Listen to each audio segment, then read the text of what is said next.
Hi. Don't mind the wet hair. I just got the shower, and I know I'm a little late on this, but this is my review on the Transformers Rise of the Beast movie. So the way I like to do it is that I talk about like the movie, I talk about the plot, and then I talk about like what I like and dislike about it. So without further ado, let's begin. This movie was definitely a nostalgia trip, honestly. And for those who didn't follow Transformers back in the day, this was based off of a cartoon called Beast Wars, where Optimus Prime was an gorilla. Basically, in that series, all the Autobots and all the Decepticons were actually transforming into animals and also dinosaur like creatures. And instead of, the Autobots and Decepticons, the Autobots were named the Maximals and the Decepticons were named Predacons. Same protagonist and antagonist, Optimus and Megatron. So this movie, it's set in 1994. We have Noah, who's living with his younger brother and his mother, helping them around. Noah is also really good with fixing things like technology and equipment, but sad part is though his brother's sick with an illness and they can't really afford it. Also during this time that Noah has a job interview, but his boss cancels on him because he realized that Noah was in the military, which obviously should be a good thing since Noah was applying for a security job. But Noah's commanding officer said that Noah was unreliable, costing him the interview, which is why his boss, his would be boss, canceled on him. We got Elena, who is working in, can't really say what it is. I want to say archaeology. Now you see where the plot kicks off is that Elena discovers an owl that has Cybertronian, at least that's what I want to say, alien markings. Let's just say that. It has alien markings, and she's wondering if it's Inca or Aztec because she doesn't recognize it at all. So she's very smart. So we got the human characters. Now let's talk about the Maximals. You see, this plot kicked off because the Maximals were going against Unicron, the World Eater. And I say World Eater because he feeds off of Earth. Well, he feeds off of worlds, kind of like Galactus. But in order to do that, he uses this type of machine that harnesses it, that basically gives him power. And since Unicron can't do anything directly, he had a henchman called Scourge.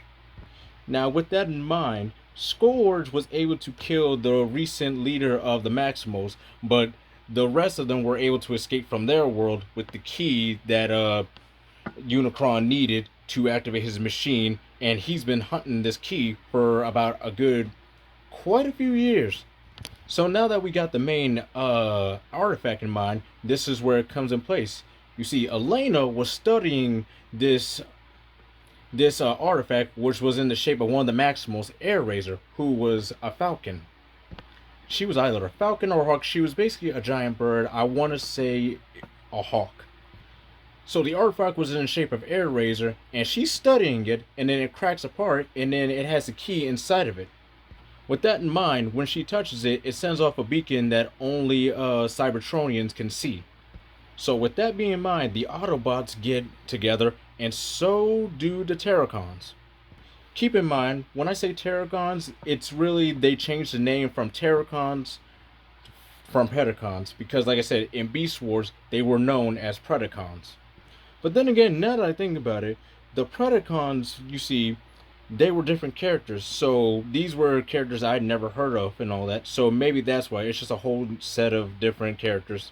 But back on subject though, you see Optimus gets together and calls all the Autobots. So obviously we got Bumblebee, we got Mirage, we got RC.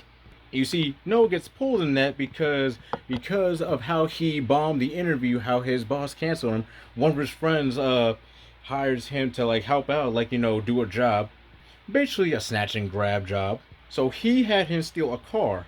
This car was Mirage, and Noah just happened to be in the car when Optimus sent out that signal. So Mirage drives to a whole rendezvous point, meets the Autobots. Mirage brings in Noah to help sneak into the museum to steal the key, which is how he meets Elena. Now, this key is important to the Autobots because it could open a portal to bring them home. which is why Unicron wants it, because with that, he can use the key to, like I said, he uses the key in the machine, but it also helps him to teleport to different worlds in the blink of an eye. So as Noah and Elaine meets, the Terracons pull up. A fight happens, obviously, because let's be real, uh, Terracons and Autobots don't mix. And as this is happening, we find out that Optimus is kind of getting his ass whooped by Scourge. Like, this dude is really putting the hurt on him, and we know how much of a badass Optimus is. And during this fight, Scourge kills Bumblebee. But luckily, Airazor comes in, but not before Scourge is able to make off with the key. Turns out, when he talks to Unicron, Unicron is not happy with Scourge at all. Airazor explains to the Autobots who she is, that she is a Maximal, and that Scourge can't use the key because they split it in half. So they travel to Peru because, like I said, Elena is very smart. She realizes that a part of the symbol that was on the Airazor statue, a part of it was in Peru. So they travel to Peru with the Terracons on their trail as normal, and during their time with Peru, they meet up with the Maximals. But along with that, they bring the body of Bumblebee and Optimus Primal, the gorilla, and also second in command to Airazor.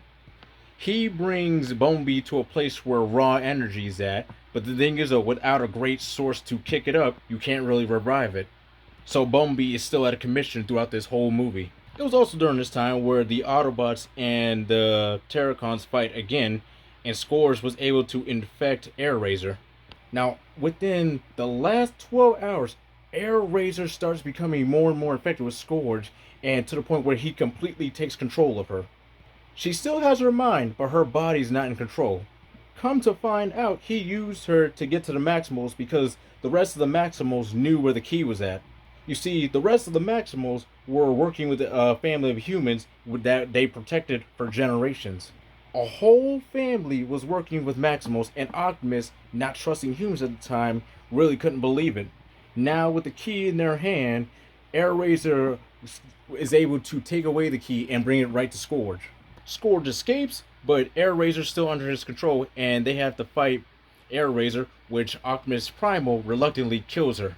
But, like a real one, Airazor knew that it had to be.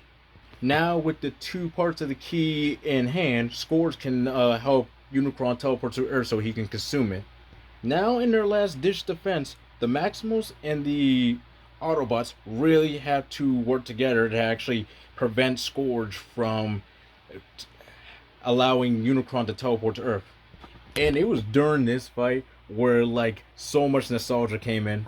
As they're running into battle, Optimus Primal yells to his other Maximals, "Maximize." For anyone who watched Beast Wars, you do not know how big the hype was during that. Now, also another thing, with the machine using to teleport Unicron here, while that's charging up, it also sends Energon throughout the whole land, which is where B was at with raw Energon. So with the help of another Autobot, B is able to come up into the battlefield and help out. And while Elaine and Noah are trying to get to the key, sadly, Mirage is taken out by Scourge.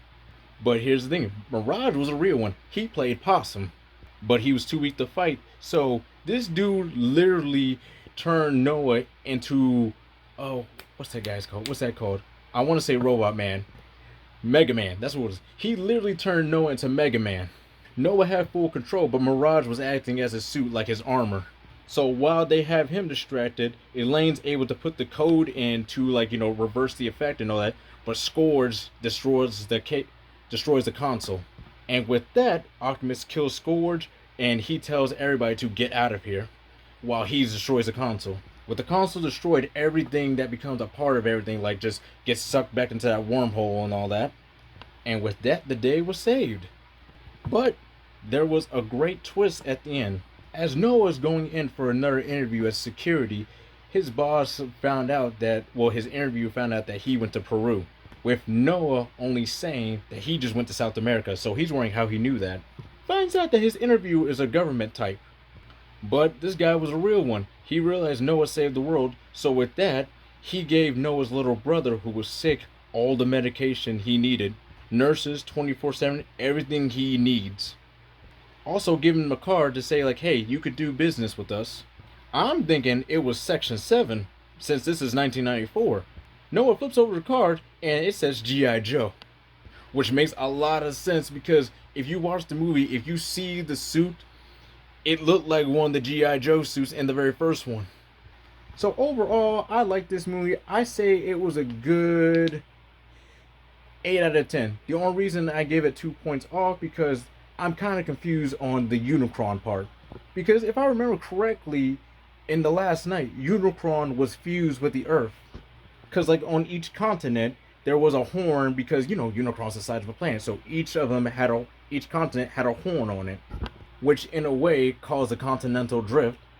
But overall, I thought this movie was good, and it's definitely a watch. If you're a Transformers fan, definitely go watch it. Tell me what you think about it. Till next time.